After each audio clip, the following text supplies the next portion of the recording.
नमस्कार, मी पंजाब डक. मी आहे माझ्या कोरडो हरभऱ्याच्या शेतामध्ये. पाहू शकता इतका पाऊस पडलेला आहे आणि हे आपला हरभरा आहे आणि या ठिकाणाहून राज्यातल्या शेतकऱ्याला एक आनंदाची बातमी देणार आहे. आज आहे 31 नोव्हेंबर 2000 पासून फक्त राज्यात आजच भाग बदलत विखुरलेलाचा पाऊस पडणार आहे. उत्तर महाराष्ट्राकडे थोडा पावसाचा जोर जास्त राहणार आहे, म्हणून हा अंदाज लक्षात घ्यायचा.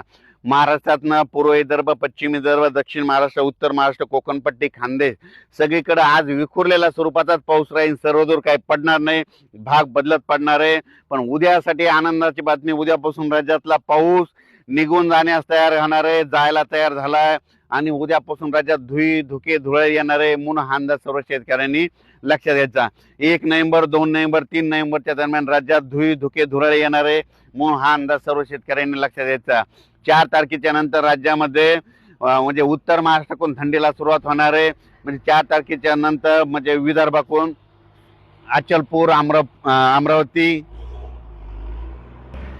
अमरावती, मोर्शी, नागपूर या पट्ट्यामध्ये, त्याच्यानंतर इकडे बुरहानपूर घाटाच्या खाली नांदुरा, जळगाव, जामोद, जळगाव ह्या पट्ट्यामध्ये, सिन्नर ह्या निफाड या पट्ट्यामध्ये 4 तारखेला थंडीला सुरुवात होणार आहे.